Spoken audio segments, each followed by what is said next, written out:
the agenda, we're supposed to make the announcement of the availability of the recording on EGLE's website. I will do that. Water Well Advisory Committee. Okay, so let's call this meeting to order. And I want to make everybody aware that the recording of this meeting will be available on EGLE's website for the Water Well Advisory Committee. So if you would like to go back and hear what you said, or anybody wants to review it, it's there for you. Okay, so anybody have, before we go, we're gonna introduce you guys, I guess. All right. Replacement of committee member of Laura, we have Abigail. In person. I'm not actually on yet. I'll yell over there. There you go. Hi. Somewhere. You're right there. She's right I'll be there. on there soon. Well, welcome. Welcome. This could be quite intriguing, or we have some meetings that just go like that, so Okay. we'll move forward. When's the last time you met? Quarterly, we. Okay. Quarterly. Replacement of Eagle Type 2 Program Technical Assistant Member. I talked to Emily today after the agenda was already printed, and Christy Forrest is going to be our type 2 person that's going to give us technical advice or whatever we need. She's up at Health Department Northwest today in the field, so she's not going to be able to make the meeting, but she'll be at the next one. Could you email her name and contact number out to everybody, just so we have it available? Yeah, sure, I Just, could. I mean, correct spelling, that kind of stuff too, you know, Sure. that would help. Thank you. Mhm. Okay, we appreciate that. Approval of agenda. I think we've got a couple more guests here, buddy, online. Oh, we do? Okay, I can't see all those. I at least see Ian on here. I think Mike Snyder was gonna be here today as well. Michelle's on. Yep. I'm on here. Michelle, Mike Snyder, and who? Michelle Crook. Okay. Hello. So welcome, everybody just, hop on and say hello real quick. Hello, this is Mike Snyder. Michelle Crook. Brian Thurston. Who else is there? Brian's there. Brian? Matt. There? Yes, Matt Brian Allen? Thurston. Oh, Matt Allen's here. Okay, good. And then Ian's on here also. Welcome, everybody.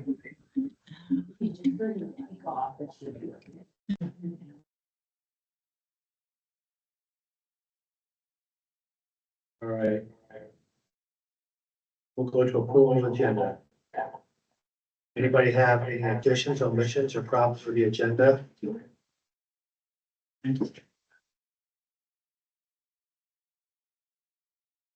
If not, we don't need an official vote or approval to move on.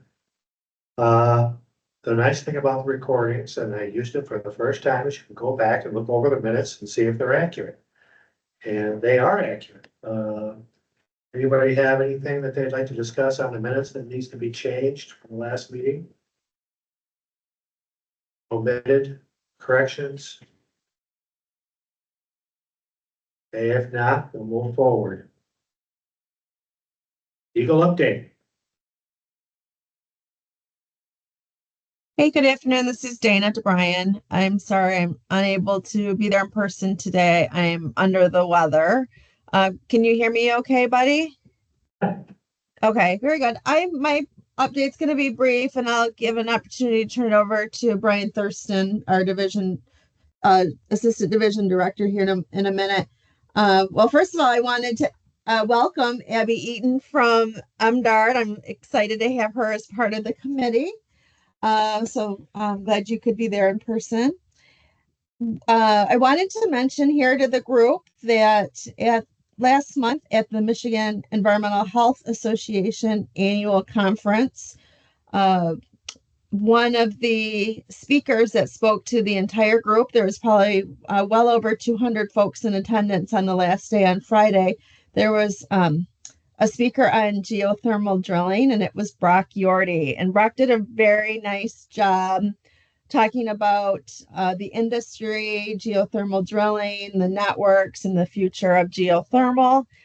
He was really engaging, and folks just really enjoyed it. I was at a table with sanitarians from Wayne and the city of Detroit. They were all food sanitarians, and they were engaged that whole time. So just wanted to give a shout out to him, and just to the industry as a whole, and being there to continue to spread the word about drilling practices and the importance of doing it right to protect the groundwater, and then also be an energy source here now and into the future. So I wanted just to mention that here today. And that's really all I have. It seems like we were just together not so long ago in Frankenmuth, and I did appreciate the opportunity to talk with Buddy and other members of this group and members of the well drilling industry. That's always nice to have that opportunity. So with that, I'll turn it over to Brian.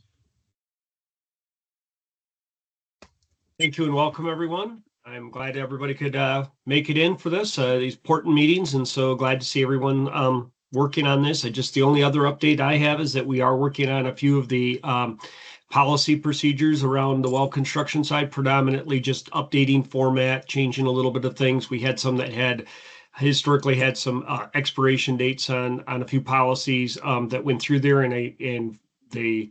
we received the go ahead with the group to kind of that those didn't need to be there anymore, and we just hadn't got around to getting all those in. And so I know my executive secretary is working with the team to get through those policies, procedures, and get them through and re-signed so we can get those updated. That's kind of the only new news I have. Thanks, Brian. You're referring to the ones that sunsetted, a lot of them sunsetting? Yep, okay, good.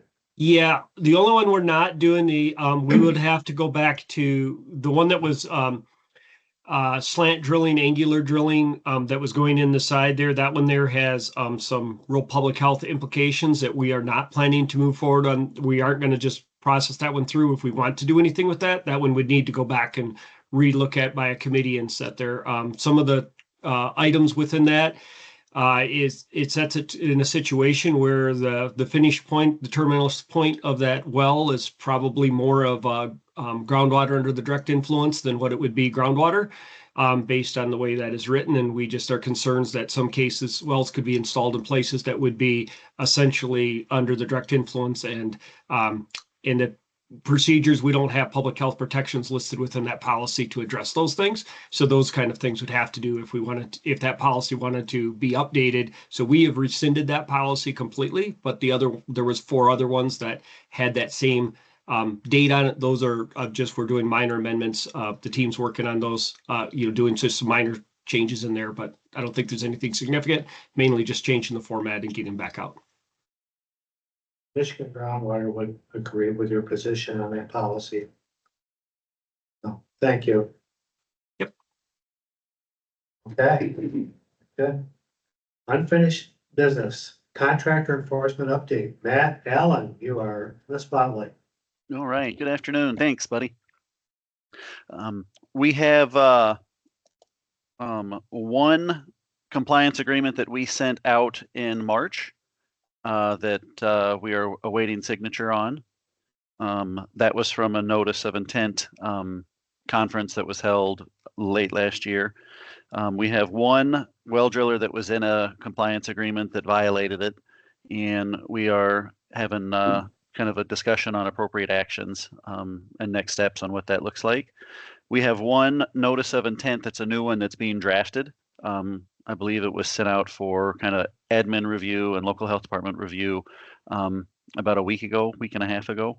But that one we'll be moving forward with here shortly. That'll be sent out. And we have one complaint that we had received earlier this year following up a cease and desist that was sent out that we are working on and reaching a conclusion. Can I ask a question? for sure. Where most of your complaints come from? Local health, or is it just public, or? Usually, most everything's driven by local health a lot. Occasionally, we will get other drillers that notice something that's going on that's not right. That'll let us know. But by and large, it would be local health. The reason I'm asking a question is, I've had probably 5 or 6 situations where the general public is, customers, and I gotta be careful because it's in a competition situation. They're looking for direction, and my direction to them is always, call your local health department, fill out a formal complaint, and then they have to address it there. But I was just Right. wondering if there's a mechanism, and I don't think circumventing the local would be smart anyways, thinking about it, but, Right. okay, I appreciate that, thank you. Yep. No problem. Thank you very much. Anybody have any questions for Matt before you? Okay, if not, we'll move on. Thanks. Michigan Groundwater Association, Michigan Association of Local Health Departments, Michigan Environmental Health Association, MIHA, EGLE Training Outreach, open to all. Go ahead, Dave.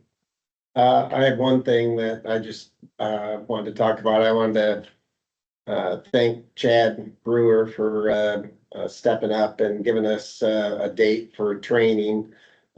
Basically, he's offering up training to EGLE and local health departments. We're set up right now for May 14th. We're looking right now at installing, drilling a well using hollow stem methods. It could change to something else, like an installation of a pitless or something else, but for now, that's what we're looking at. Currently, we have 24 people signed up, without well construction staff. Kent County and District 10 are the health departments that have responded thus far. I typically cast about an hour to hour and a half net kind of around Muskegon and send it to those health departments. And then also send it to each one of the well construction program staff members and told them that, hey, if you have someone that's outside that radius that you think could really benefit from it, send it to them and we'll get them signed up. I have a question. Sure. I have the opportunity in a reserved purchase order to drill a hand pump well in Hillsdale County. And it's not in a big hurry, it's on a trail, so we can set up a date to either drill the well, and we can set the date following up to install the hand pump, because I get calls constantly about sanitarians mostly. Where do I find information on how to properly install a hand pump? And how it's supposed to look when we're done? And I think it'd be a good You idea. talk about it on a type 2 facility? Yep. Okay, I will get with you and we'll set up a date for Yeah, that. we could just set up a date, June or something, and Yeah, no, that sounds great. drill it, and then we'll set 2 dates up, we'll get it drilled. And we can do the pump installation.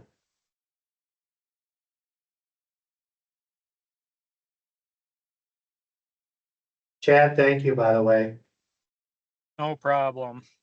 It's easier to set up a date for us instead of just calling on random times and trying to make it happen. So I think that's the best thing to do moving But, forward. most of the time we're, right, I agree with you. Most of the time we're in a corner around fire or somebody's pushing us, but stuff like this, I can plan ahead. Yep. Anybody else? Mike? All good? Okay. Well, logic. Well, I don't really have anything. Things are pretty much status quo. Nothing new. Aqueous, I heard something might be switching. Oh, Equus, yeah, that's a possibility when, well, logic is rewritten that it might go into this Equus program. We're not real sure yet. Yeah. We're still kind of seeing if the vendor can do what we need for requirements and stuff, but Is the future of well logic to kind of be in a system that is more broad-based with everything else? Or is it just gonna be its own entity? well, I'm asking because yeah, I mean, the data from well logic is going to go into Equus, with all the other data from the other divisions. Even if the application of WellLogic moves into Equus, it would still be kind of its own thing Okay, in there, Okay. so. maybe But, its own body. yeah, yeah. I'm, And it has to be, because it's water wells that are, you know, we have regulations that are legislatively driven, and ours are very different than all the other, you know, like monitoring wells and that sort of geotechnical stuff that they also are gonna put in there, so, the ones that they can get, right? yeah. Yeah, I'm pushing, I'm trying to push to make it so that anything drilled is logged someplace. yeah, I think that's the plan, even things like elevator shafts and cathodic protection holes, I think those are all gonna potentially go into Equus, the Yeah. data, So many different divisions regulate those. yeah, Okay, yeah, so. Good. okay, Yeah, that's pretty much all I have. okay, well, thank you. Welcome. Pressure switches and buried tank installations. Okay, well, basically, the last time we met, we were kind of in the same place. Basically, this document relies heavily on the residential code as far as, interpretations, what we can do, what we're saying is legal. Sorry, John's logging in here a second. Just a second. We've been under the 2015 residential code for quite some time. The 2021 residential code is actually gonna replace the 2015. The process is currently still at JCAR, the Joint Committee on Administrative Rules. You know, the public meeting comments, everything else is done, should be passed pretty soon, but Laura has already given approval to move forward with the 2024 residential code, so once 2021 comes into place, they're immediately gonna try and get 2024 in place, so, or start working on it. Do So, you see anything in that at all that's gonna change any of this? well, as far as 2021, I don't have a copy of the ICC, you know, code. So when it finally comes out, we'll get a copy, we'll look at it. They didn't ask us for comments, so, once that comes out, we'll look at it and also, you know, as draft stuff comes up for 2024, we can take a look at that as well. So at this point, we're kind of in a little bit of a holding pattern from a regulatory perspective. But, you know, we're still looking for contractors to form, you know, the subcommittee necessary to kind of finish up and finalize some of the other portions of the documents. You know, we've gotten some additional pictures. And I know, Dan Mylan had tried to talk to some contractors about trying to be on the subcommittee, but there was some concern that if people came forward and sat in on it and we started looking at their installations a little closer, that we were gonna come down on them. So Really? there is some concern there, which, you know, I mean, that's not the point of all this, but we do have a couple, you know, Chad has offered to be on the subcommittee, but we certainly would like to see some more people come to us and, you know, whether it's through your organization or somewhere else to help us out and try and wrap up the I technical. think it's Greg McCarty will do it. Then he does a lot of buried tanks down that way, you know. I think of the four that I'm thinking of in that direction, I think he would be the best one. Well, if you could talk to Greg and have him, you know, and kind of get confirmation from him that I will. he's willing, that would be great. Because it needs to, I think, right now, I mean, not even now. History has shown and the future has shown that, you know, the boots on the ground people are the sanitarians, and the sanitarians usually, there's a large percentage of, that won't be here in 2 years. And we'll have new ones in 2 years, whatever that percentage is and wherever it is. So I think some sort of a guidance document or something for them to refer to, not just blind, because, you know, training in some of those departments is you start Monday, you're inspecting Thursday, you go through orientation and unfortunately, that's just the game that has to be played, you know, and Well, and you know, as far as, really extreme bad installations and extreme good installations, we've got plenty of that. good. But there's also been a lot of gray that's been put in over the years that probably from the perspective of being reliable went in and they've gone in but they wouldn't necessarily meet the code at this time. I'll raise my hand. There's probably some ones I have that are great. I don't do many. Right. I bet I don't do one every 2 years, maybe 3. So, you know, getting more of those grayer installations and also, like I said, getting some more technical expertise on the actual installation itself and getting some of that from contractors would help the document, so. I agree. Okay. I'm gonna get a hold of Craig McCarty. See, and, you know, I don't know anybody up in the thumb area that's doing any. Maybe. I mean, I see Chad Crod put a lot of berry tanks in. Would he be willing to do something like that? Yeah. If you could talk to him and just see what he's got to say. Chad or one of his guys. Okay, yep, I can do that. Okay, got it. I got it. I'll do that. I'll do that and I'll go in today. Good. Well, we appreciate EGLE's insistence on addressing this because it is one of the bigger gray areas. I mean, even I know Elizabeth isn't here today, but she's, you know, pulled her hair out trying to guide sanitarians on what's acceptable, where's the line? What's not acceptable? You know, is it acceptable here but not here? You know, that kind of thing. So it's tough. It's a tough thing to do. I see John has joined us. We are on revisions of best practices document, vertical closed loop. That's you again. I just got a message from Ian. He's gonna be logging on. He said real quick here in regards to the PFAS update. He was kind of time Okay, let's do it. limited today, do so it. I was kind of hoping he would be here. Yeah, Ian just logged in. So maybe Ian, if you could maybe give Yeah. us that'd be your great. update now, we'd appreciate that. Oh, sure thing. All right. Well, hey, everybody.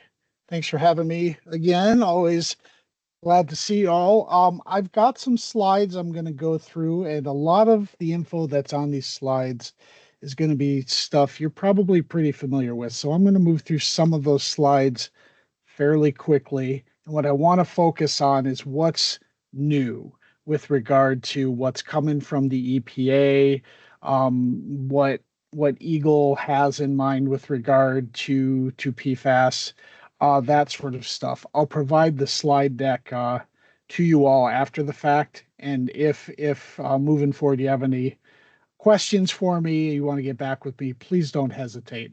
All my info is there on that slide deck. So please feel free to reach out. So, all right, I'm going to shut my camera off so I don't distract myself as I tend to do. I'm going to share, let me hit presenter mode here. Okay, let's try that again. Share my screen. Let's see my calendar for a moment, and then there we go. Okay. Thanks for your patience. All right, so I'm going to go through a number of different things today, and if at any point you have questions, please feel free to ask me to pause and reiterate or go into detail. I'd be happy to accommodate. So the first thing I want to do just quickly is give you kind of an update on where our world of PFAS is with regard to, like I said, the changing landscape, both looking back and looking forward. So all this is just a timeline of kind of the beginning of our division's work in the PFAS realm back in 2018 and the present day of early 2025 here. And what we can focus on in this timeline is there's one. Well, the first key breakpoint is right here at August 2nd, 2020. That's the date at which Michigan promulgated its PFAS MCLs for public water supplies. Prior to that, all of the sampling we were doing for PFAS was non-regulatory in nature. We were sampling kind of across the spectrum of public water supplies. We were also sampling the we in this case being MPART more broadly. We're also sampling around areas of interest and PFAS related site investigations. There is still an amount of that work continuing on, but in our world, speaking specifically about public water supplies regulated under the Safe Drinking Water Act for PFAS, we've moved into a compliance monitoring sampling framework since that August 2nd date. So that's indicated there. The next point on, and this is where the changes start to kick in. So the next little diamond here on the timeline represents June 25th of 2024. That was the date at which, or on which, the US EPA's National Primary Drinking Water Regulation for PFAS, their federal PFAS MCLs, went into effect. Now, and I'll go into more detail about that in a little bit here in later slides, but something to keep in mind, the way those are going to be enforced is kind of a staggered rollout. The first of those rollout dates is April 26th of 2027. At that point in time, our public water supplies who are affected by the PFAS MCLs will have needed to have completed their initial monitoring. And through that, we'll have determined what their compliance monitoring schedule will be. Beyond that, April 26, 2029 is the EPA's date that they've established for full enforcement. After that date, the supplies will be required to come into compliance with those EPA maximum contaminant levels for PFAS. One more thing I'm going to show you here that I put on this timeline just for the sake of context. Currently, the EPA is doing unregulated contaminant monitoring rule sampling. The majority of that sampling, or the majority of the compounds that they are sampling, are PFAS compounds, and we are in the process of collecting or reviewing that data as the EPA collects it. That sampling will continue until the end of 2025. And I'll talk about that just briefly a little bit later. So this is the part where I promised I'm going to go through the slides a little bit quickly. If you do want me to pause and dive into any of these details, please just holler. I'll be happy to. But what I'm planning to do in this section is kind of compare and contrast how Michigan's PFAS MCLs work currently and what has gone on the books from the EPA and will be coming into effect over the coming years. All right, so when we talk about Michigan's PFAS MCLs, those are applicable as of August of 2020. As I mentioned, they do apply to all community water supplies, not purchasing water from another community water supply, and in addition, all non-transient, non-community water supplies. Just another way of looking at that, it's these two categories on the list of classifications for water supplies in Michigan. This is just a kind of a at a glance visual representation of where this compliance monitoring has occurred. So this comes from the MPART website. There's actually a pretty useful widget on there or app on there that you can click on, and you can zoom around the state and see see where sampling has been done. You can also see on that website where site investigations have occurred and things of that nature, surface water sampling, fish sampling. This is just one of those layers. This just represents the regions of the state where public water supplies have been sampled for PFAS through compliance monitoring. All right, so for monitoring and reporting requirements, those are going to come out of the administrative rules. There's a link here on this slide that, again, I'll provide you after the fact if you're curious to dig into that. Give you kind of the short version. Sampling is going to be done for PFAS at the entry point to distribution. For supply, all entry points to distribution are going to be sampled for compliance. These next two slides are just illustrations of where an entry point to the distribution sample or distribution system may occur in an example supply.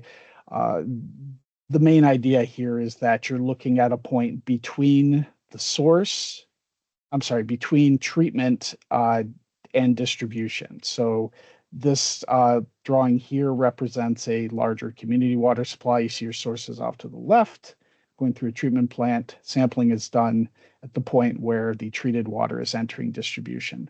For a smaller supply, like a school, which would be a non-community, you could see in this example that the samples being collected before entering the distribution throughout the premise plumbing.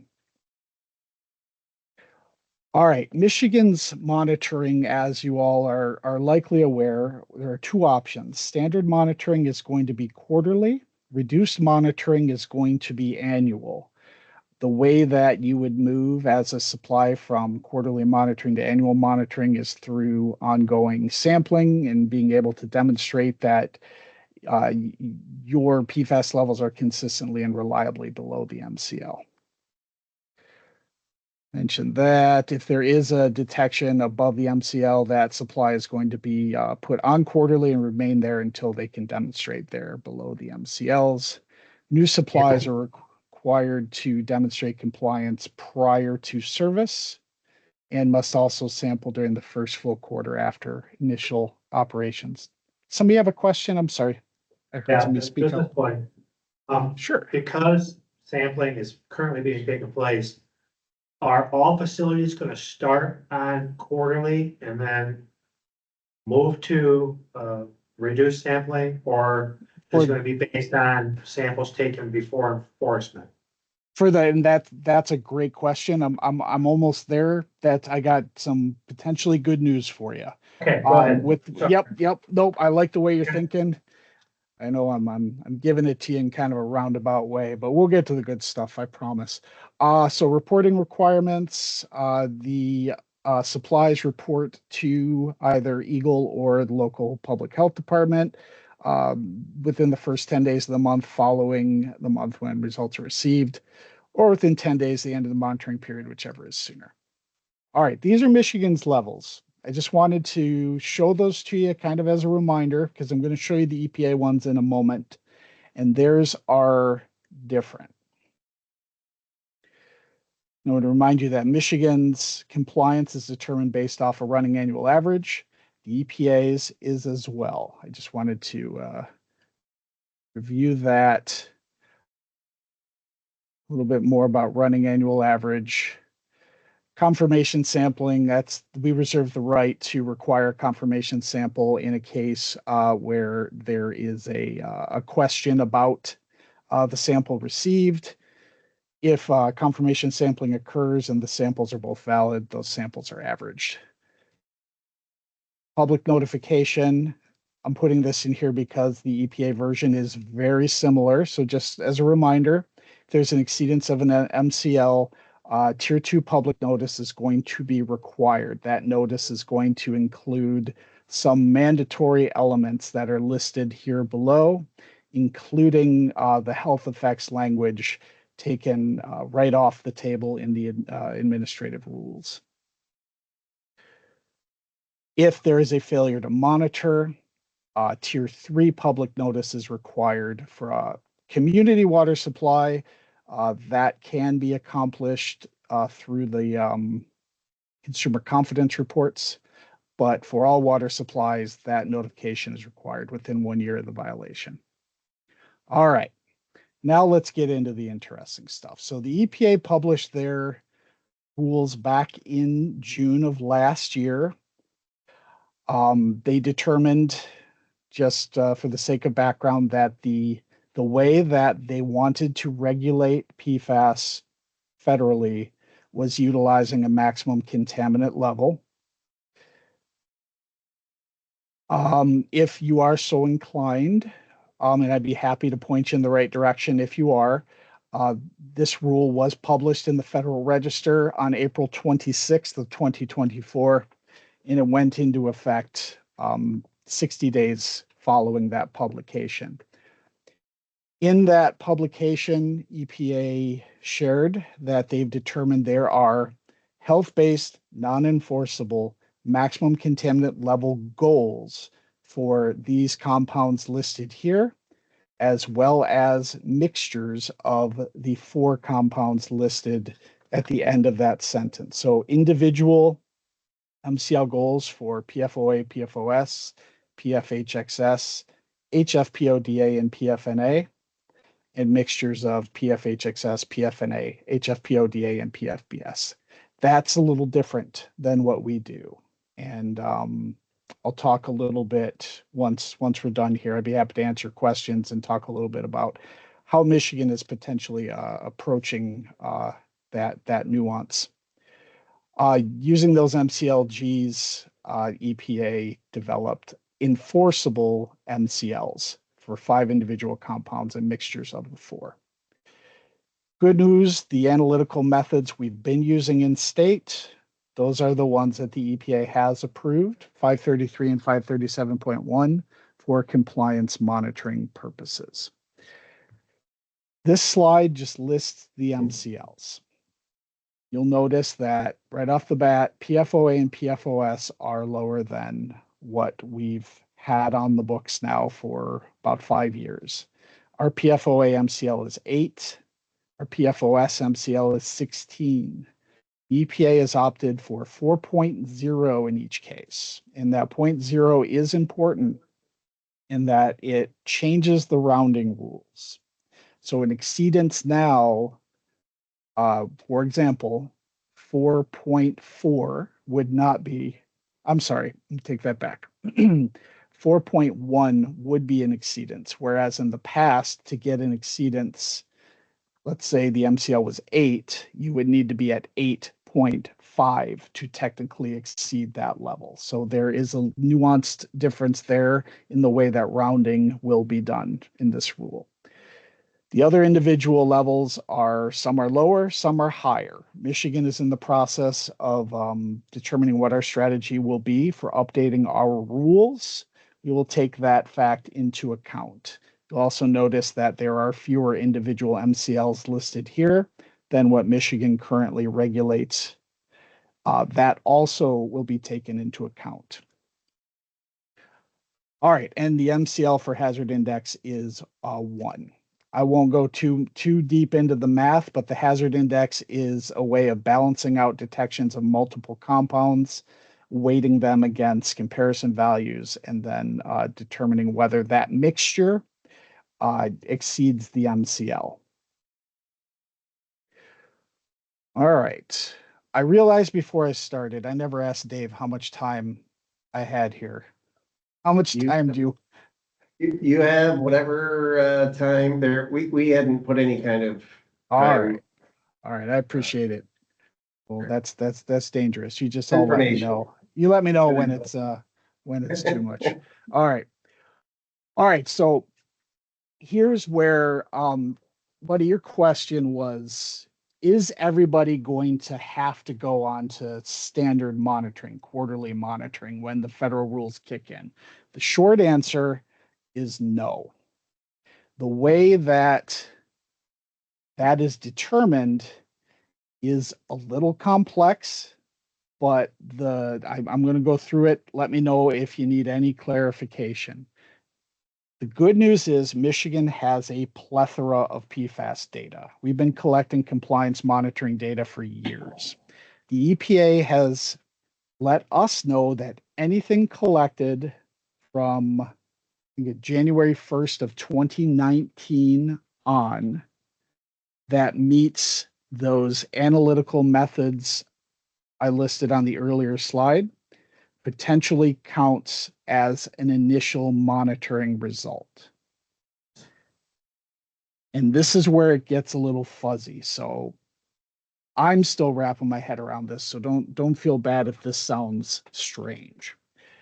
Supplies can choose results from multiple years to composite a year's worth of requirements. As long as one of those results is their most recent, and in each month they pull from, they're pulling their most recent results. So, for example, a supply serving 10,000 consumers using groundwater as a source, EPA has determined that they'll need to have 4 samples 2 to 4 months apart, so quarterly samples that show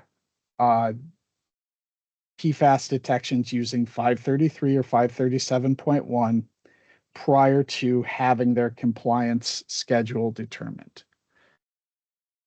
We can look back through their catalog of samples, and let's say they have a result from 2020, a result from 23, a result from 24, and those 3 represent 3 of the 4 quarters of the year. We could then tell that supply, we need you to collect your 2025 sample in this month so that you satisfy the EPA's requirements. So you're allowed to kind of draw from your backlog as long as they meet those rules that the EPA has set. Post 2019, correct method, and in months 2 to 4 months apart, representing quarterly samples, or in the case of a supply serving less than 10,000 consumers of water, 2 samples 5 to 7 months apart. If you can meet that requirement, they're going to consider that initial monitoring done. And if that initial monitoring shows all of those samples at half of the MCL or lower, you immediately reduce to 1 sample per 3 years once the rules kick in. And that's your compliance monitoring schedule moving forward. Otherwise, you can start on quarterly and reduce to that triennial level once every 3 years, but it takes time. You would start quarterly, do quarterly for a year, do 3 years of annual, and then beyond once every 3 years. So we feel there's an opportunity here to communicate with our suppliers, our stakeholders, in a way that they can potentially, through no additional sampling or very minimized additional sampling, creatively schedule their current required compliance monitoring samples to meet these new requirements. All right, I'll stop for a minute. That was a lot. Does that answer your question or begin to answer your question? Yes, that answers my question. Yes. Okay, great. All right. So that initial monitoring would be needed to be completed prior to April 26th of 2027. Again, I mentioned you can use recent, previously acquired, and appropriate PFAS data. And based on that, if you're able to hit that trigger level or hit below that trigger level of half of each corresponding MCL, then you immediately go to the reduced monitoring schedule of once every 3 years. Notification requirements are very similar to what Michigan does currently. I have not looked specifically and done a word-by-word comparison of the health effects information in the federal rule versus the state rule, but just based on my reading of both separately, it is very similar. So we would be looking at similar notification process and similar language in that notification should there be an exceedance. Hey, Ian, Yes. this is Anita. You got Chad's got his hand up. Go Oh, ahead, Chad. thank you, Anita. Thanks, Chad. Go No ahead, please. problem. I just had a question. So if these systems are in exceedance, like, we have public supplies near us that are drawn out of Lake Michigan that are hitting up 4 or 5 parts per trillion right now. Mhm. Are they going to allow filtration on those, or what are they going to do? Yep. So they would need to determine what their best path forward for their situation would be. That could potentially be treatment. The EPA rules do have best available treatment technology options listed in them, and they're similar to what we've recommended here in state. So I would say for a supply, a surface water supply like that, they would work with their EGLE engineer or their consultant of choice to design, propose, and get permitted a treatment system potentially, or look at other options as well. Although for a surface water supply, we're obviously not looking at well, probably not looking at drilling new wells, things like that, looking for a new source. That could be a lot more complex, but that would be a conversation they would have with our EGLE engineering staff, and we would work with them moving forward to point them toward a solution that works for their situation. But yes, you. this potentially likely will broaden the list of supplies who have to ask a question like you just asked, Chad. I've never had a problem before because these levels were here. Now they're here. Now I have a problem. Good news is, we're hoping to give them lead time to address this before enforcement kicks in. So we would be proactive. Other good news is these supplies have been testing, so they know in most cases what they're dealing with ahead of time. So yeah, we can have those conversations potentially proactively. Get out ahead of this. Okay. Good question. All right. Yep, and here we go. This slide was going to dive right into that. So you all can give this presentation next time. I like it. You're all thinking faster than I am. So yeah, the supply is going to be provided flexibility to pursue the approach which is best for their situation. Okay, and the EPA has identified best available technologies similar to those identified in Michigan: granular activated carbon, anion exchange, and nanofiltration reverse osmosis have been identified as the best available. Each of those has its own challenges. Those would be taken into account, but those have been deemed effective at PFAS removal. And then also possibilities other than treatment include alternate source water, consolidation, and other non-treatment or operational methods as identified as feasible. All right. I'm not going to go through this in detail, but I snagged this from the EPA's presentation on the rollout of the rules. This is a decision flow chart of how that compliance sampling schedule determination is done. Starting up in the upper left, it talks about what the initial monitoring requirements are. Everything to the right is what happens as a result of that initial monitoring. What is the ongoing compliance monitoring? How does a supply reduce? And what happens if a supply on reduced monitoring gets a detection down the road? That's all baked in there. I'll send this to you all. There's also a link at the bottom of this slide if you wanted to see the presentation slides that this came from. There's some good information there as well, provided by the US EPA. All right. One more thing I wanted to mention with regard to compliance monitoring in Michigan is just to give you our most recent update of what we've been seeing. And this will, in a way, give you an idea of where the changes or where the impact may occur with the changes in these rules moving forward. So we have compliance monitoring data for about 2,600 supplies across the state. This is just a breakdown by community and non-community, how many of those supplies were sampled, and then how many were non-detect. And then for those with detections, where did those detections fall? Were they above or below the MCLs? The column all the way to the right is representative of who is currently in a state of exceedance based on the running annual average. Currently, last I checked, which was March 12th, we were looking at 8 supplies that were dealing with exceedances at present. This is just another visual representation of those numbers.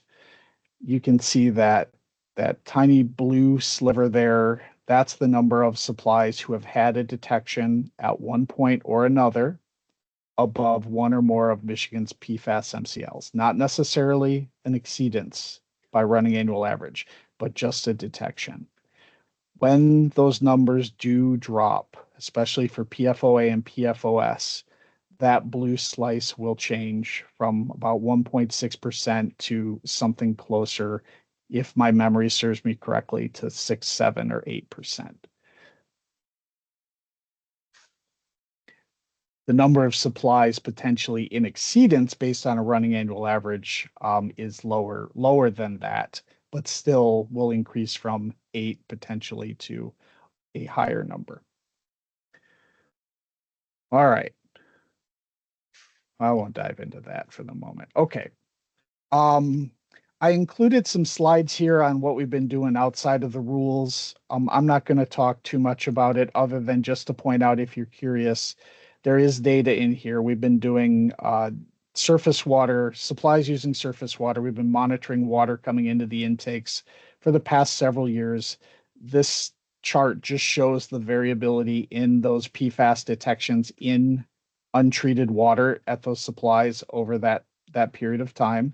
So feel free to take a look at that. Let me know if you want to dig any deeper into that. The other thing I wanted to mention that is going on in the background, and this is not something that's managed by Drinking Water Environmental Health. Instead, this is something that's managed across the divisions of EGLE and overseen primarily by MPART as a multi-agency team. That's identifying sites for likely or known sources of PFAS contamination and areas of interest, which are regions of the state where they've found PFAS in the groundwater, but they don't have a source identified or a likely source identified. These investigations lead to sampling of groundwater where available, which typically includes primarily private residential wells, but also some public water supplies that are not typically sampled for PFAS and are not regulated under the PFAS MCLs directly. And those are type 2 transient supplies and type 3 public water supplies. Just to give you a sense, back last month when I put this table together, there were just over 300 sites. Those are indicated by the triangles, and about 35 areas of interest. Those are indicated by the glowing circles. Sorry, go ahead. Oh, Go I ahead. thought somebody had a question. Okay, I was just going to mention that this map is available on the MPART website, and it is updated in real time. So there is a chance there are a handful more since the last time I took a snapshot of this. And this is just an ad for that PFAS website. So if you go to michigan.gov/PFAS response, and scroll down on that main page, you'll find the MPART PFAS Geographic Information System map, which is that image in the lower right there. If you open that up, you can scroll around and zoom in, click on the different sites, and get updated data that is available regarding PFAS detections in the state. I didn't go into too much detail. That map also includes surface water samples, so rivers and lakes, and it also includes fish data that's used to generate the Eat Safe Fish Guide in Michigan. All right, the other thing I wanted to mention as far as sources of PFAS data that we look at, since nearly the very beginning, there have been commercially available self-sample kits for anybody curious about their drinking water. The EGLE laboratory offers one of these that's very easy to use, comes in a postage prepaid return box, has a little video you can watch, learn how to collect a sample, and these are quite popular. These results come to the EGLE laboratory on the regular. They are then shared with MPART, where they become part of the kind of larger PFAS data set. Sometimes these results lead to the identification of a new site for investigation and additional sampling. All right, I just wanted to share this with you. This is a summary of the results from that unregulated contaminant monitoring rule sampling that's been undertaken by the US EPA since 2023. What we've seen in this sampling is not surprising to us in Michigan because we have been sampling for PFAS in these same supplies since 2018 or earlier. This data just confirms what we have been seeing over that period of time. So for those of you not familiar with the UCMR program, they identify a subset of public water supplies in each state across the country. They then sample those over the course of a year's time for 30 different chemicals of concern, typically unregulated chemicals of concern. This time around, they looked at 29 different PFAS compounds and lithium. And with regard to PFAS detections, no real surprises. Lithium, I can tell you, has shown up in about 10% of the samples, and we're currently looking at that data and have reached out. I have reached out to the EPA. I'm trying to get a sense of what their plans are for moving forward with that data, and I'd be happy to share that information with the group once we know. But this sampling process is still ongoing. Happens every 5 years. All right, the last thing I wanted to mention, probably of interest to this group, I imagine, is we're currently working closely with the different programs within our division are working closely with each other, but we're also working with EGLE Remediation Redevelopment Division and our local health department partners to develop a easily accessible and standardized method for our local health departments to request technical information related to permits and new well construction in regions of PFAS contamination. We have piloted this, I think, in 3 different cases now. We feel that this process is going to work very well. What we're moving toward beyond those pilot cases is an online form that the local health departments can utilize to provide the information that EGLE will need to provide technical guidance back to the local health department. This is also going to be the subject of a training that we are currently developing to be rolled out. The plan is to roll it out this fall to inform the local health departments and other involved parties of what needs to go into this process. So stay tuned. I just wanted to give you a little bit of a heads up that that is something that we are currently working on. And I think that is everything I brought with me. So thanks for hanging in there. I just wanted to mention there are some great resources online if you're ever curious, and I've linked those up here on the top of the slide. And at the bottom of the slide, I just wanted to mention that the Michigan Healthy Climate Conference is coming up later this month, and that's typically a very interesting and informative event. I think it's being held in Detroit this year at Cobo Hall, whatever Cobo Hall is called now. I think it's called Huntington Place. All right. So like I said, I'll provide these slides for distribution to the group here. If you have any questions about them, feel free to reach out to me. I've also included contact information for Scott Kinzerski, who's our unit's senior EQA working on PFAS. He'll be able to answer your questions likely as well. All right, that's all I got. Anybody got any questions for me?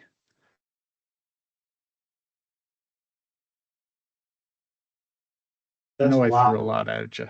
Well, you bet. That's a lot of information. That's a lot. So maybe digest it. If you'd like me to come back and speak to any specific facet of it, happy to. Or if anybody on the call, like I said, wants to reach out, have a one-on-one just discussion about it, also happy to do that. Just let me know. We appreciate it very much. You bet. You bet. It's interesting to see what how this all rolls out, and this group for sure in the water well program with permitting and requirements and guidance and so on and so forth. So we look forward to that, maybe. So, but we appreciate it very much. Thank you. You bet. You bet. And I'll send these along. Dave, is it okay if I send them to you? You can distribute them to the group. Yeah, I mean, the thing is this video is recorded, and if someone does want to look at the slides, they can take a look at it. They'll be posted to the well construction website as soon as ESD or our environmental assistance group can get me a link on our public YouTube channel, and anybody and everybody will be able to see it at that point. So great. See, Mike has his hand up. Yeah. Yes, I just had one quick question, non-PFAS related. Over here in the Grand Rapids area, where we many years ago initiated adding fluoride to our municipal water. Now some controversy about not doing that anymore. I guess President Trump's guy, Mr. Kennedy, is saying that it's not needed, and it sounds like the city of Grand Rapids is thinking about not adding fluoride anymore. Have you been tracking any of that, or any scuttlebutt or gossip? I personally have not. That would be I would defer that question up the chain of command to dig into that one. I know that the agency as a whole, it has those facts have not gone unheard. And I know that there have been discussions. I have not been a part of those, but that would be a great question for, Dana's got her hand up. Thanks, Dana.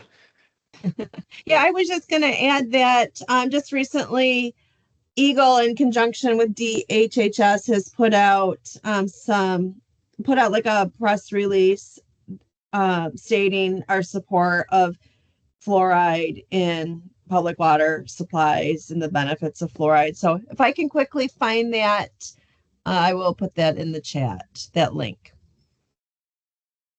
Good question. Definitely. Thanks, Dana. All right, well, I'll let y'all get back to to your meeting, but like I said, reach out if you want to chat anymore. Be happy. Happy to talk about any of this stuff. I'm a nerd about it, so take advantage. Thanks, Ian. All right. Thanks, everybody. Have a good day. All right, that was a lot of information. Mhm. I'm sure some public water supplies are gonna be scratching their heads soon, so, for the next few years, but, that's the way it is. Anybody else have any questions or comments on that? Okay, we'll move on. We'll go back to revisions of best practices. Yeah, if it's all right, I'm gonna handle the best practices and the statute kind of all as one item. Okay. That works. You wanna go to, I mean, then we have vertical closed loop geothermal statute. Yeah, I'm just gonna try it because they're both kind of tied Yeah, together. go here, ahead. So, and I think, yeah, Dana's still on it, but I'm gonna be, Buddy had mentioned, moving the geothermal legislation forward, with EGLE, find a sponsor at the last meeting. That's what kind of was talked about. And, some discussions were had at our management, and like I said, Dana, if I'm saying anything wrong here or something that's incorrect, please step in, but basically, they discussed the idea, and, based on my recommendation as well, decided we're gonna continue to revise the best practices document, with our existing stakeholder group first, before moving with any legislation. And then as the group finalizes the best practices, we'll do any updates to the draft legislation, once that's done. Once the updates are done, EGLE at this point doesn't have plans to find a sponsor for the legislation, but that's gonna be further down the road, so that could change. This best practices document for our group has kind of been a long-term project, kind of something that, when we have time to work on it. When it's available. We have received, comments from the majority of the stakeholder groups, health departments, government like Lara, the grout companies. But the largest group, as far as this best practices document goes, we have the drilling contractors, which are 5 out of the 14 people in that group. We have received no comments except one from Cribley that said they don't like the minimum distance to the property line in the document. So, About that. so, the drillers are, from a representation perspective, are the largest group on our stakeholder group, and that's the one group we haven't gotten information from. So, And they're all geothermal guys too, right? yeah, they all are. They all do geothermal work. There's, Brock's on there, Cribley's on there. We've got 2 people from Midwest Geothermal. I know. Okay.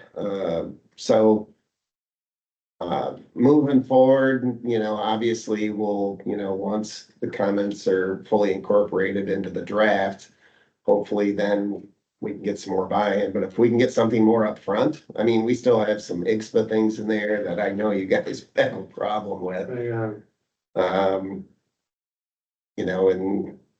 I know as a member of, or representing MGWA, I sent you the emails as well along the way as far as. Yeah, I'm going to, basically, and I'll just flat out say it.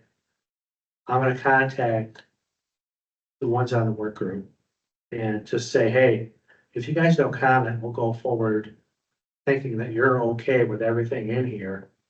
And once it hits the legislative floor, don't call saying what's going on.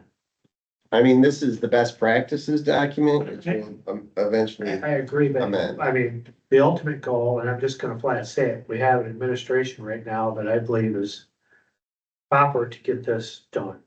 Okay, timing is everything in legislation. And I think that if we're going to do anything about geothermal, and have something concrete that's enforceable and and to protect our water supply, I think the environment is correct now. Within this administration that we have, I don't know what we're gonna get next. And if we don't get it done, I guess we don't get it done, but I guess sitting on it and doing nothing isn't helping either, especially if the largest group is the drillers. So I'll take and poke the fire. I mean, the best practices document is, I think, 10, 12 pages. Yeah, it's nothing. So, I mean, I don't think the lift is too big. And I did receive comments on what our current draft geothermal legislation from Mike Frederick. And I had a discussion with him, at, Mylan slash, Valley. the open house, yeah, and I told him, based on what I see on comments, I don't see anything that we couldn't work with, so. Right. From a technical Yeah. perspective. So. I saw that too, yeah, good. Good, I can get you the list of people if you don't have it that are, just kind of email it to me, because I'll put it on my docket to do next week. I'm gonna try to throw my cell phone out the window and stay in the office for a while. I got too much to do. Jim's got his hand up. Who does? Jim, Hey, Jim. Jim Welser here. Where's a draft available at? if you go to our, the water well construction website. Yep. And you hit manual, oh, actually, you know what? It's not gonna be under there. It'll be under the geothermal, Yeah. portion of it, not the manual. So if you Thanks. see here. I thought we had this pretty well wrapped up 10 years ago and it never happened.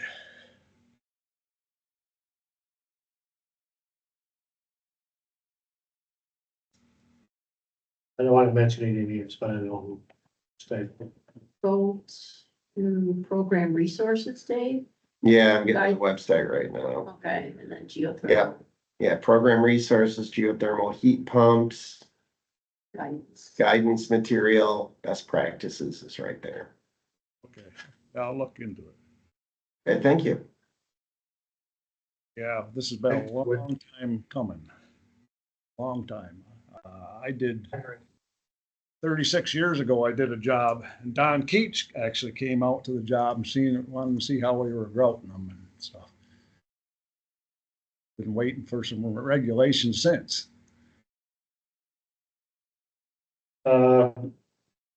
Anybody else have anything on geothermal loop? Okay.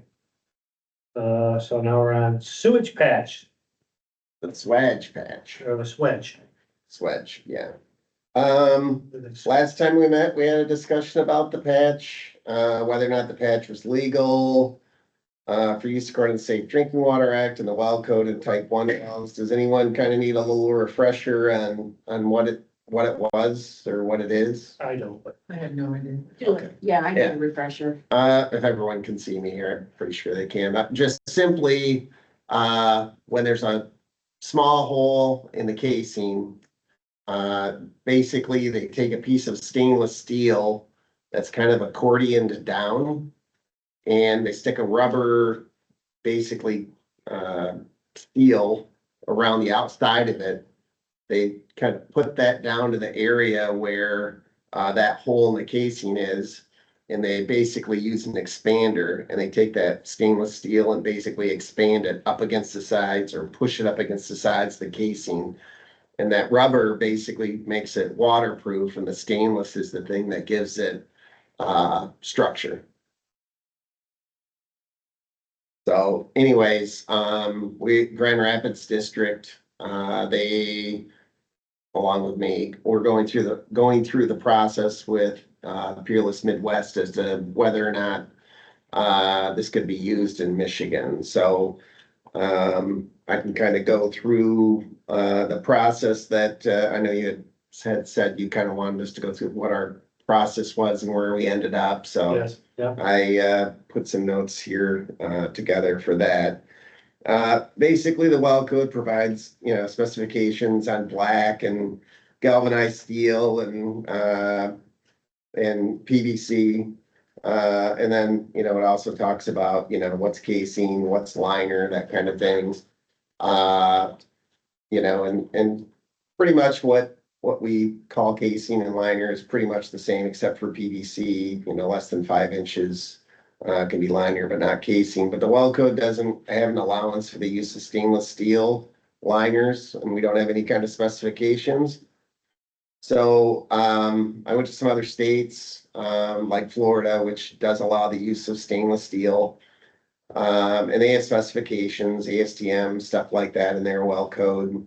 The specifications typically provide standards for thickness, tensile strength, yield strength, which I don't think anybody here wants me to go into the definition of what all those things mean. But since the patch is essentially casing, EGLE looked to see how the patch's strength compared to actual casing allowed in other states, since there's no standard in Michigan.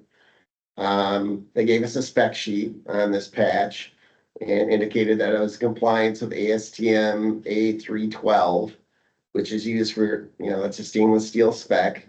It's used for high temperature and corrosive environments such as petrochemical, nuclear power industries. It was Schedule 10 for thickness, which would meet Florida's standard. It was also 316 stainless in grade, which is better than 304 for corrosion. The yield strength of it was slightly less than carbon steel, but significantly better than PVC. As a reference, Nestle did put in a stainless steel well for their drinking water wells up there, and that was Schedule 40. So those were a little bit thicker. We asked about the NSF certification on the products.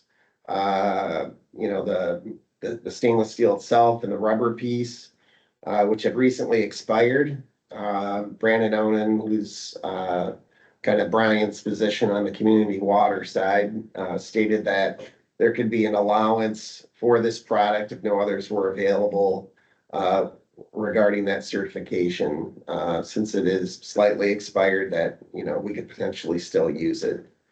So Wisconsin, I talked to them. They basically allow these patches, but they have to be below 40 feet. And there has to be a record of grouting from the surface all the way down to the screen.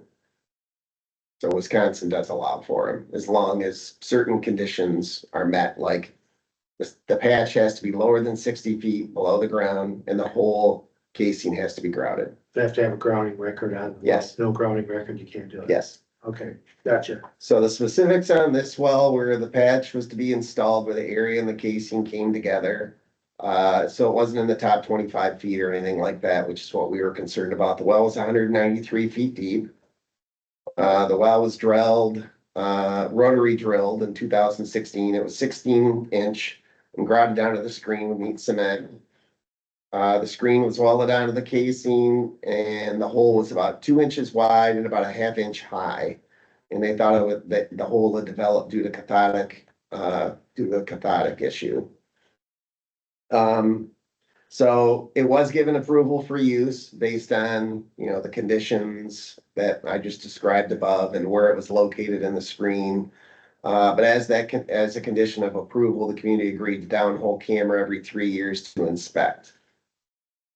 From a historical perspective, I did find out that one of the was installed in Hastings without permitting about 7-8 years ago, and I was told that it's still working well.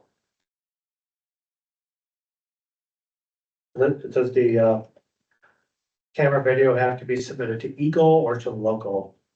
If it's in charge, but that's a Tech One facility, correct? Yes. So, does the district engineer have to?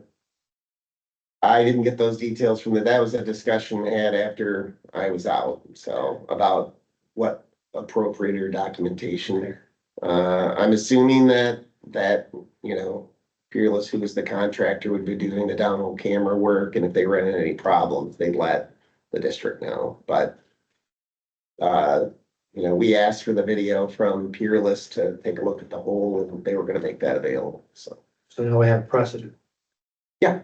Well, yeah, I mean, it was being done before, it just wasn't. permitted, but- Well, at least we have a precedent for a solution, possible solution for other type 1 facilities. Yeah, I mean, basically, and this is, but when I had my discussions with Peerless, they said that almost every one of these patches gets done at the screen casing interval. Almost all of them, and that they really, you can put them in combination, but typically this is where they use these patches, and they don't typically use them for any kind of major strength issues like higher up in the casing. This isn't the tool that they use. Right. And they've only used them really for type 1s because it is such an expensive thing to do. The company that actually has the equipment to do the work, the one that they use regularly, I think was out of Arizona. So it's very expensive. Yeah. Okay, well, there's something new, for sure. Sure, yeah, well, we appreciate that, thank you. Mhm. You might as well go on to well manager. Sure. You as well as, Greg McCarty had mentioned that there is a product out there that you want to be able just to kind of take a look at, because I know Greg was considering or thought about, it might be something that could be used in Michigan, called the Well Manager. It's a low yield well solution. Basically, I took a look at their website and it kind of looks to me like just kind of a plug and play unit where if the well doesn't produce enough water to meet peak demand, it could be used. So instead of, if you have a really low yield system and you can't make up with it just with more pressure tanks, you have to actually have a storage tank. Instead of buying the individual pieces where you're buying the submersible pump, the electronics for a cutoff and, Right. The piping and the storage tank and, another jet pump to, get it back up to pressure and everything else. Instead of sizing all those things individually, this unit, they're bragging you can all do as just buy one thing. Now, one thing I did notice about it is the storage capacity on it is pretty low. Yep, I saw that too. So, I don't necessarily think that like they're kind of calling it a plug and play system. You're still gonna have to do your calcs. Otherwise, people are gonna still end up with not enough water. Problem. But, I looked at their website, as best I could, and it was really inadequate for me to determine if it met the well code. Obviously, I'm not an electrical engineer, so I can't determine if, their electrical boards are proper for, determining really good reliability or that the unit itself is actually gonna do what they say it's gonna do. I can't, that's not something I can do, but I can look at it from a well code perspective from, like Rule 140, which basically is, the rule that says it should be NSF approved or it shouldn't impart, things along those lines, into the water, when it's used, and also in Rule 172, which is storage reservoirs. It has to be, designed, operated, and maintained a certain way. And I looked at the website for both of those rules and the information's inadequate on both. And not that I would expect that website to have everything I need, but I did investigate it the best I could. I tried to contact the owner twice, request information. I asked for a submittal of product specifications, NSF certification, list of materials that comes into contact with water, detailed shop drawings, installation, operation, maintenance documentation, including information showing that the system had the ability to meet the 2023 National Electric Code, to be like officially hooked up and get approved. No one at the company has responded to me. Normally EGLE, under these circumstances, doesn't really review these products unless the manufacturer is the one that gets a hold of us, because what ends up happening is I end up spending a bunch of time looking at something, I ask for information, and when I ask for things like this, it has a tendency, if they're not the ones coming forward and asking me, like, hey, we want to use this thing, I just don't get any kind of response, so, I reached out to Greg okay. and told him, I said, if you truly want this as a solution, you need to have the manufacturer decide if he wants to sell this product in Michigan and then contact EGLE. Yeah. And do it that way. I said, we can give him all the contacts, Right. but that's the way to do it. So at this point, like I said, I don't, based on the information I have and what I reviewed, I can't do anything else. Nope, but I didn't notice it's just in the picture, some brass components, which isn't a good sign for I saw it. getting approval. Right, I saw it. I think, Jim, do you have your hand up? I'm sorry. I skipped over you while I was talking. Okay, Jim, lower your hand if you don't have a question. Yeah, okay, yeah. Well, I was wondering, what's this thing called? It's called, I'll manage it. Well Manager. If you go to wellmanager.com is where the website is. You can kind of Okay. take a look at it. Yeah, I'll take a look at it.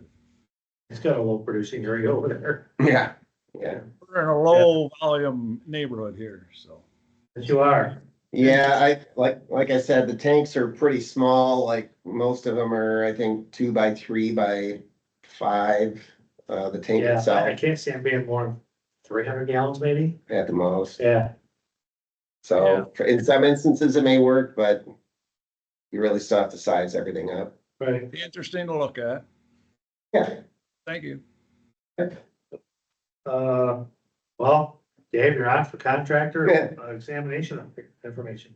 Yeah, I received this update from Kathy. She said if there's any kind of questions, we can get a hold of her here during the meeting. But basically, we had an exam April 4th. We had 19 that tested over 3 days. 7 were well driller exams, new. 4 new pump installer exams.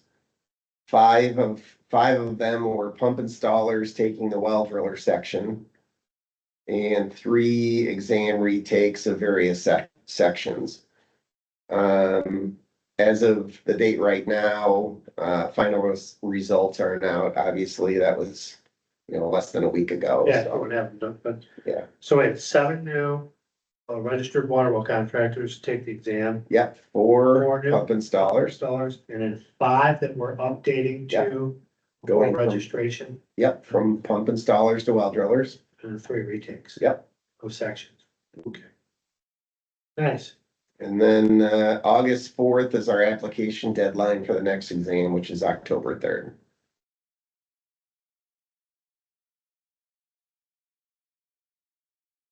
Got it.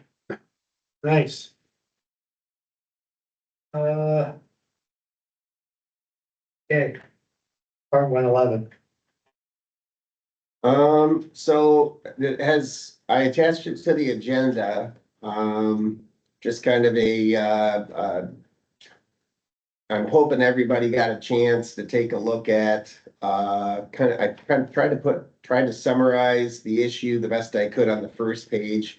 And then the response from, Mike, attached to it. Did everybody get a chance to take a look at that information? I did. I looked at it. If there's people out here that didn't get a chance to look at it, we could take a minute if people need it.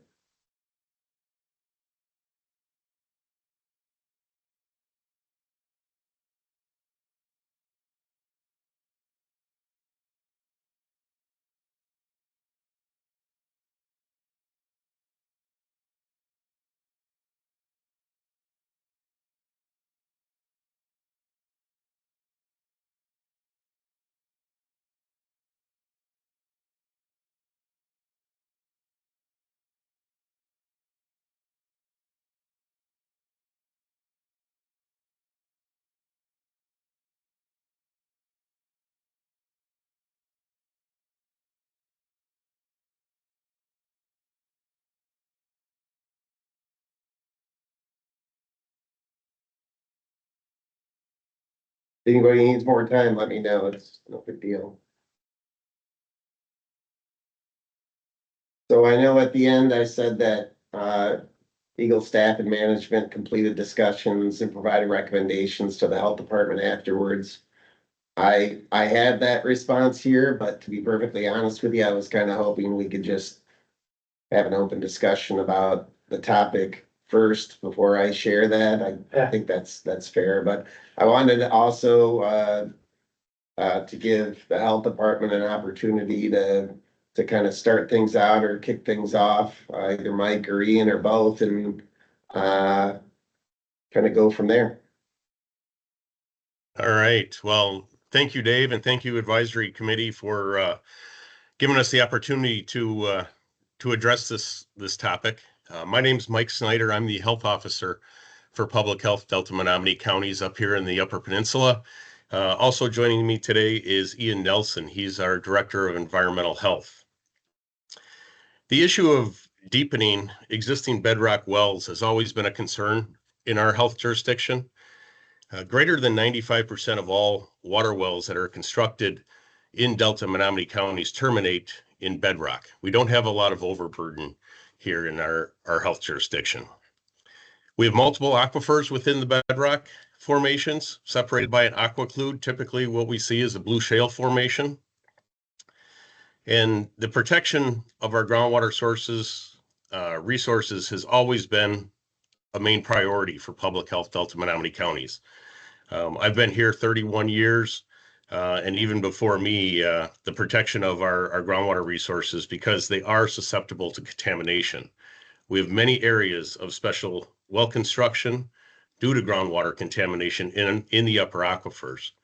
Our geology up here is karst geology, so we have fractured limestone bedrock either at or very near to the surface in many areas. We also have areas of artesian flowing wells. So as you can imagine, deepening wells without any regulatory oversight in areas with these geological concerns or conditions can lead to larger issues. The state regulatory agencies, whether it be Michigan Department of Public Health, DNRE, DEQ, EGLE, whatever their name has been over the years, has always recognized the concerns with deepening existing wells. So much so that at one time, we were directed, as all local health departments, at least in the UP, were directed that any deepening requests from drillers had to go to the Michigan Department of Natural Resources and Environment at the time, especially for those wells that were constructed pre-1994, so pre the changes within the well code. So deepening a bedrock well, which will change aquifers by penetrating through an aquiclude, has always been considered an extensive change under Rule 111 until recently. And I'm going to turn it over to Ian to discuss the specific situation where it's been determined that we weren't changing an aquifer, the driller was merely commingling aquifers. Yeah, thanks, Mike. I just want to say at the outset that my hope is that EGLE will create an external policy that interprets Rule 111 of the Well Code and that provides more clarity than the previous policy on defining the term changing aquifers. And I'd say this is needed because, our local code, all the UP sanitary codes, and I would guess many or the majority of the downstate sanitary codes require permits for some actions that are discussed in Rule 111, such as changing aquifers. Now, our permit is going to require the construction aspect of the project to be in compliance with the well code, and not having clarity on that Rule 111 will almost certainly lead to inconsistencies in how that's interpreted throughout the state. There is a weighty concept in that Rule 111 that requires the entire water supply system to conform with the well code, and being clear on that concept sure seems to be extremely important. And I don't know what you have in your packet there, but if I'm just to, give a brief overview of the situation that triggered events that I think ultimately led to this item being on your agenda. It started about a year ago when a staff sanitarian brought a well record to me, and it was from the well deepening. It took an existing well that was drilled pre-94 from 57 feet to 323 feet. And I don't, was that well record in your packet? Does anybody know if that was in there? I didn't include the well record itself, but I did Okay. include like the depths for, from original to deepening. Okay. Well, just really quickly, I mean, at 57 feet, the limestone formation that the initial well was in, that was the initial bedrock formation below the overburden. And then the driller moved through various limestone formations. They just varied by color. Then they moved into a limestone shale formation, then a limestone sandstone shale formation, then into a sandstone formation, before terminating in a limestone. When I looked at it, I considered the event to be changing aquifers, and I ended up talking with the driller, and the driller didn't agree. They thought that the event was not changing aquifers, but rather adding aquifers. And I did check with all the other UPEH directors, and 4 of them got back to me, and they all considered the event to be changing aquifers. They also indicated that they would have required a permit under their local code. And, in talking with EGLE about it at that time, I was trying to get EGLE's take on, what they consider to be changing aquifers within the context of that rule 111. And, at the time, our area consultant, they indicated that their position and they used the term, like speculating. So they speculated that in the context of Rule 111, the event was changing aquifers, and that there was possibly the commingling of aquifers occurring. So, even though they gave me, a determination, you could, some of the words they use were kind of soft, like speculating and possibly commingling or adding. And I just, subsequent statements from EGLE, I guess they were definitely were more firm, and their position was that the event was not changing aquifers. And, Mike has indicated, there's some differences historically to currently with respect to that extensive change. And I just think that we'd like to see some clarity in the form of that written external policy from EGLE as to what constitutes an extensive change, and specifically what constitutes changing aquifers. The previous policy, I think, expired a few years ago, to my knowledge, and I think a new policy is needed, and it would be helpful to everybody. I think the drillers, property owners, EGLE, and local health to all be on the same page. And even if the local code interprets things differently than the same term used in the well code, it'll still make things a lot better, I think. Thank you.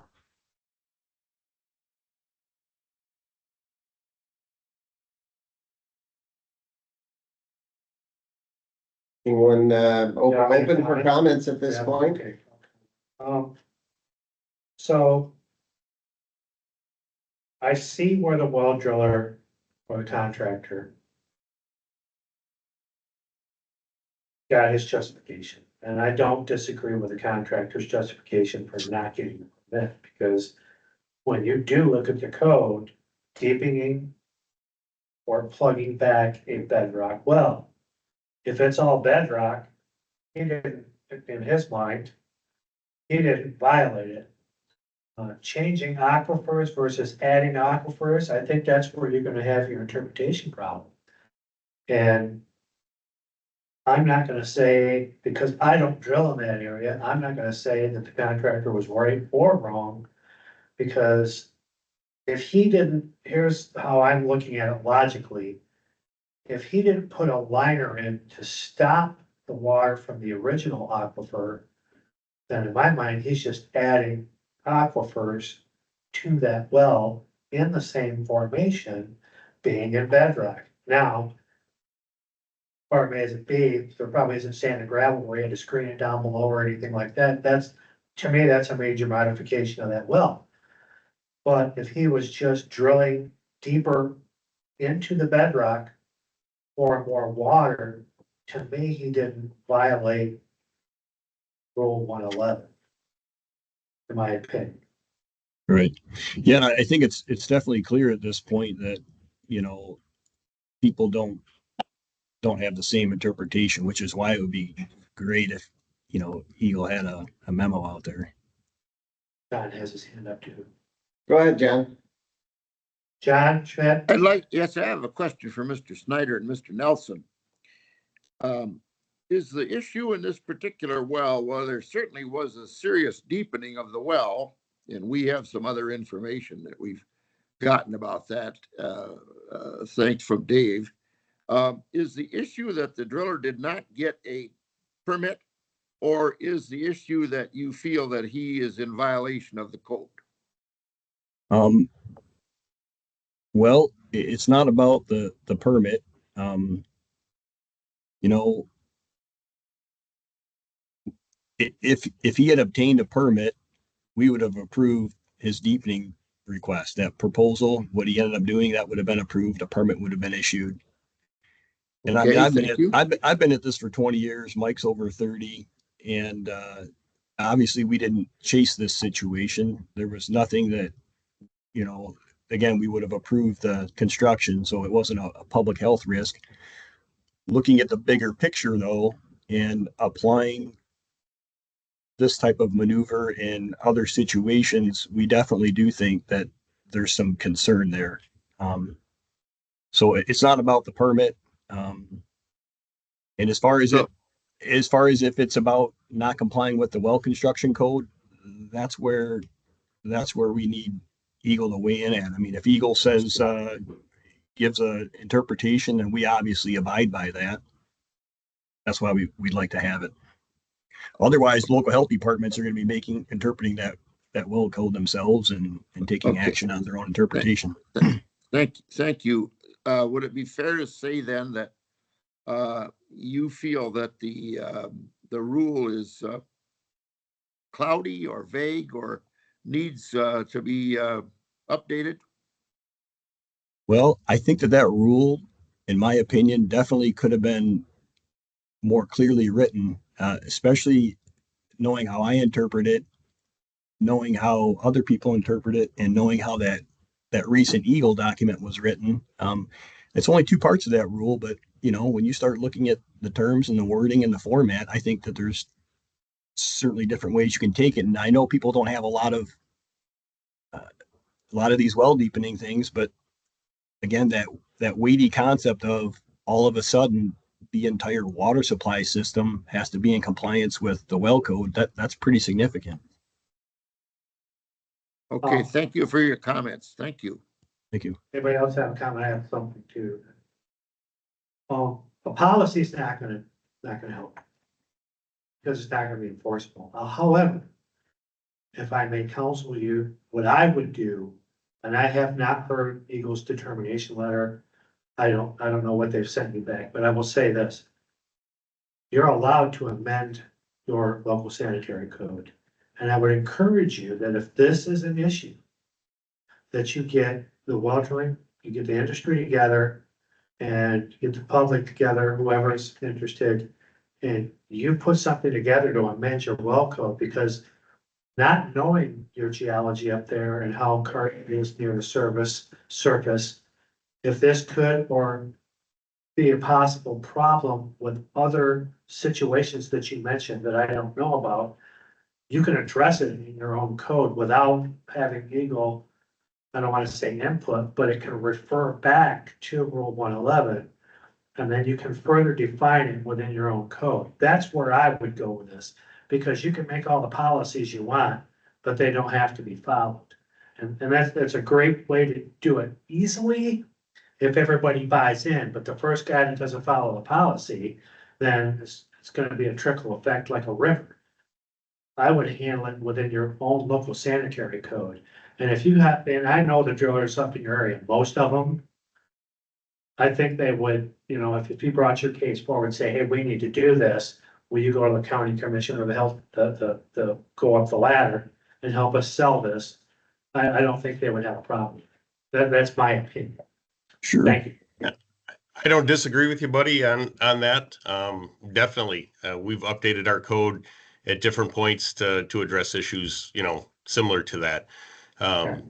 I guess the point being is that it seems like local health, at public health Delta Menominee, but at least throughout the UP, and I'm assuming health departments downstate have different interpretations of Rule 111. So changing our code will help within our two counties, but not necessarily having a determination of Rule 111 as it applies as written. Well, there's somebody on this call that can give you history. We don't need it, but the reason the code is the way it is because of the vast geology throughout the state. We can't, as a state even, which I'm speaking for the state right now, but they can't have everything that's gonna fit every situation with the geology differences throughout the state of Michigan. So the Understood. vagueness is there for a reason, okay? But that's my comment on that, and I agree with you. It's different all over. Did anybody else have any comments on this subject? I had just one quick thought regarding the record keeping. I think it's important, no matter what's done with the well, to get an updated log somehow put together.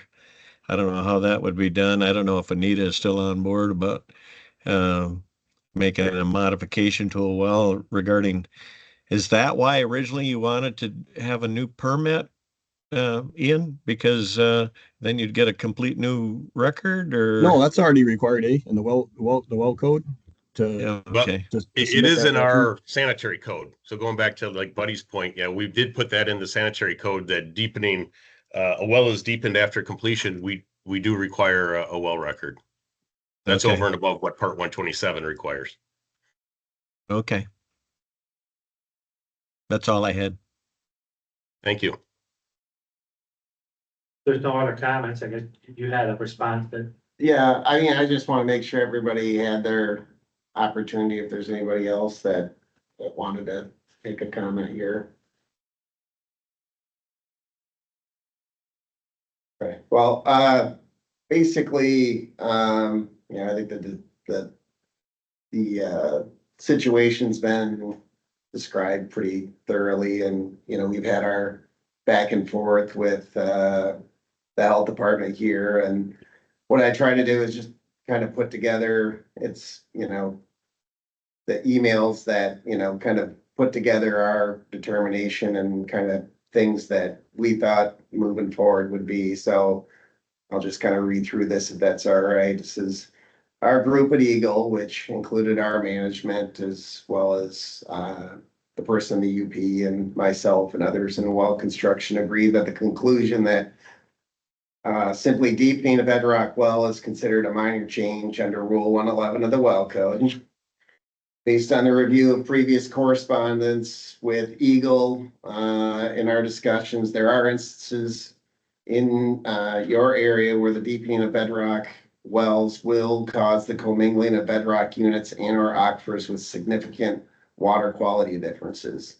These water quality differences can cause deep aquifers to become contaminated and create a condition where the health department would need to issue an order to plug the well. Becomes abandoned because the well is a threat to the groundwater resource. The issuance of a correction order after damage to the aquifer has occurred does not adequately serve the groundwater resources or citizens of the state.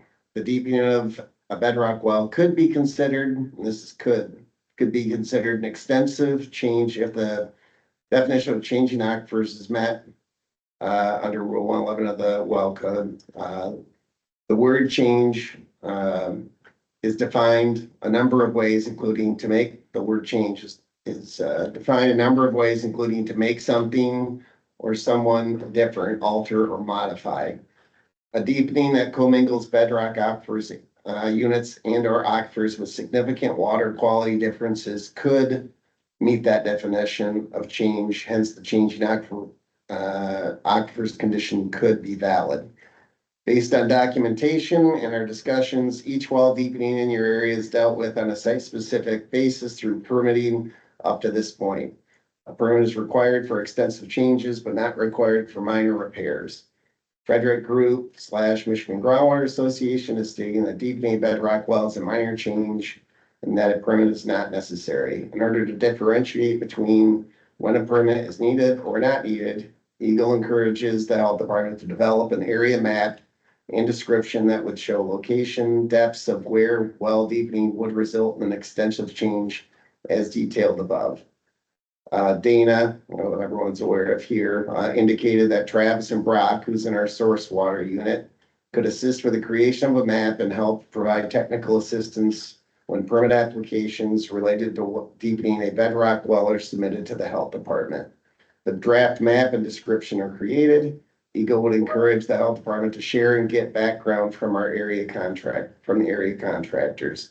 Long-term, the health department should also look at the modification of their sanitary code to include a deepening a bedrock well, minor change under Part Rule 111 as something that requires a permit. I agree with that, Leonard. And I agree. I think also when you do your sanitary code, define changing aquifers in it, because it's really not defined in our code. But you could define it in your sanitary code. And then I would encourage you to share that with the rest of the health departments. Because I think it's important, and it's, to be honest with you, easier to do it that way than it is to change this. Way easier. Yeah, well, I mean, even when you talk about minor changes, it talks about changing screen elevation, deepening or plugging back a bedrock well. I mean, those. Yeah. I mean, it's pretty definitively defined. So. Right. Hey, Dave, do you think that EGLE is going to recreate, if you will, an external policy related to that Rule 111? Well, there's no managers from EGLE here anymore. One's on leave and the other two are had to leave the meeting. So I can't make that decision as a staff member. Right. I was just thinking, I know that it's not what the group's really thinking, but just like Buddy said, changing aquifers isn't defined in the well construction code in that section, and that would be really helpful if it were. I mean, at this point, for me, when I read through minor changes, it's difficult. It's difficult to say what changing aquifers truly means. I mean, to even define it, to find really a definition or to find a situation where it would apply.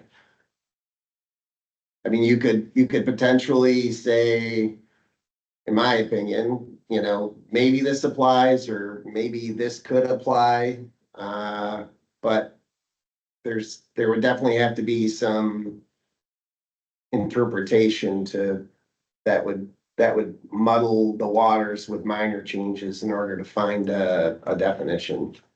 So even if you went in and made a memo that described it as, I think, how you put it in your response there, which is we're gonna eliminate any aquifers that are existing, and the resulting well is only going to be inclusive of a new aquifer. I mean, that seems like it would be pretty simply presented. I think I'm confused as to what you're saying there. Yeah, so in your write up right there, you were talking about sleeving off an existing aquifer and only grabbing water from a new aquifer. Is that accurate? No. That wasn't his response.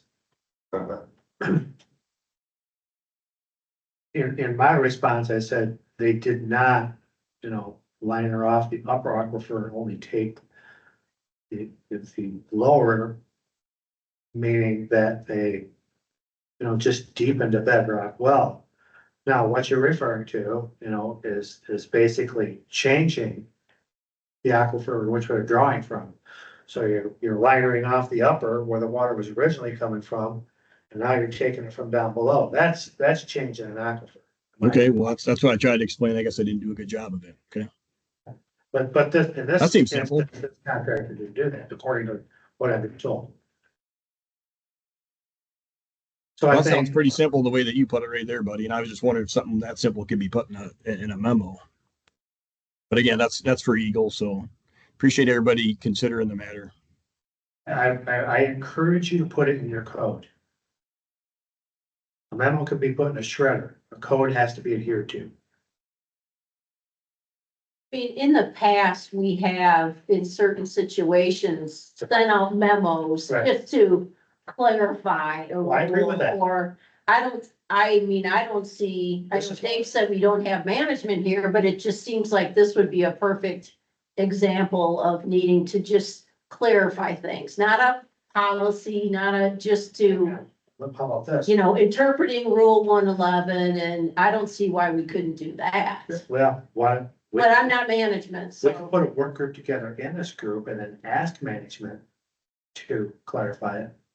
That's a possibility, a very good well, it is a possibility because we can do it. They can deny it, but we could ask. Yeah, sure. Would you like that? That would be great. We'd appreciate that. Okay. There's an agenda item, Dave. Okay. Yeah, I'll take a little bit. We'll still look at that. And just get back with me too, and I'll help. I'm sure Mike will and Chad will, and And that's the difficulty with rules that are 30 years old. I agree. Huge problem. That's just one of the many problems with such an old code. Well, thank you, everybody, for your consideration. Appreciate it. You're welcome. Thank you. Anybody have any other comments on this? Now we'll move on to other business or comments. I have one. I have been meaning, and I'm gonna ask a question. I have been meaning to look on the approved list. Are wells flowing well? Things been approved? Have they submitted them? Are you talking about the Wells one? Yeah, It is not approved. it is not approved, But but So what do you specifically, just so everybody knows? so Wells Inc. has come out with a flowing well seal that goes underneath their current pitless adapter that they make.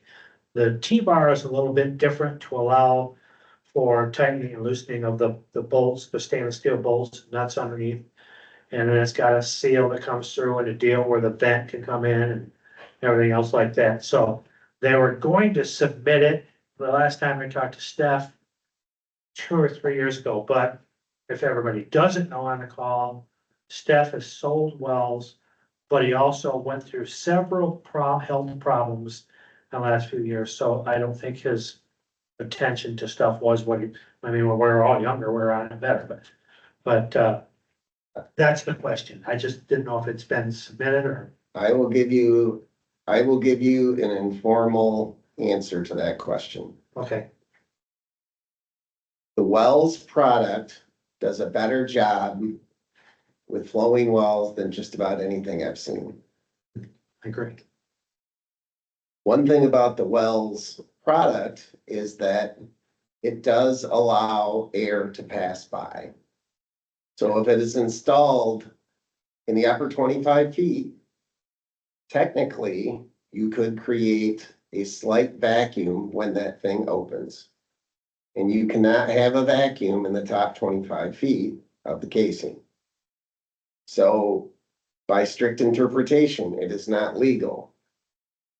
But it is the best product, and the amount of vacuum that would be created would be very minimal.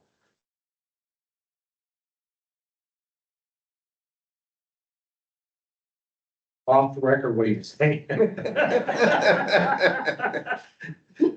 Are you saying I could turn the record button off, buddy? Is that what you're saying? But after we adjourn, we have to adjourn. That answers my question. Thank you. Sure. I appreciate that. Anybody else have any old business or comments? And agenda items for our next meeting, I think are self-explanatory. We did, I think the training needs to be on there. We're gonna need an EGLE update for sure. Well, logic, it's gonna be interesting to see. You won't know anything by the next meeting. Possibly, Okay, we can have an update. we can leave it on. And closed loop and vertical statute on geo loop or geothermal, we can do that. The swedge, we're done with that. I'm gonna reach out to the well manager and I'm gonna reach out to those geothermal contractors.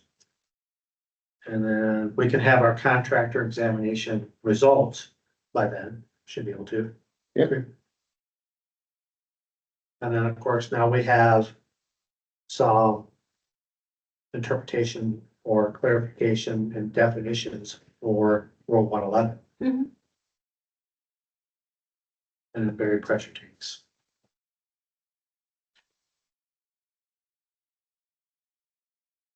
Anybody else have anything they would like on the next agenda? We should have, on our demonstration, Chad's got it up. Go ahead, Chad. I guess one other item on the approved list and that goes with buried tanks are these new well zone pressure switches. I don't think those are on the approved list, but I think sounds like a lot of people are starting to use those. The well zone is a pressure switch, so we don't maintain any kind of list related to products like that. But the well zone, like the rhombus unit, is approved for use and it can be used. Okay, I have thank one. you. I have one on that line. How it's installed and how it's attached to the well. Well, Could be, yes, it's still. I think it could be in that document that we're working on. I mean, I'm assuming that people will use their head and they're gonna still have a well cap and, they're gonna meet the electrical code or the residential code. I'm assuming that the installations are gonna meet other code requirements when it's being used. But yeah, I see them going in all over the place. Great product. Yeah, Okay. yep, and it's got a higher rating too, like we used to see all 1s and 3s going in, and I think that one's has a 4X rating. Yep, NEMA 4, and it's got some good protection for the system on it too. It's standard. Yeah. The next thing we do is, hey,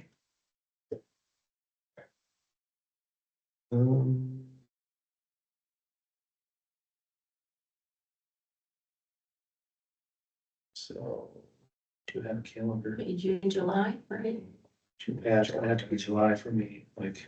You don't do like the second Tuesday of No, we just pick the, So it'd be, the 12th would be what, July, or no? July 10th is a Thursday, July 17th is a Thursday. We always do Thursdays. So July 10 would probably be, you'd line up 3 months, right, Anita? Yeah. Yeah. That's good for me.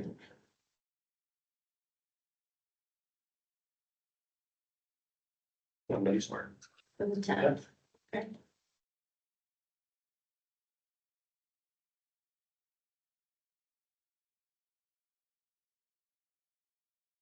Alrighty. Anybody else have anything else? With that, I look for a motion to adjourn. So moved. We adjourn. Thank you, everybody. I'll support.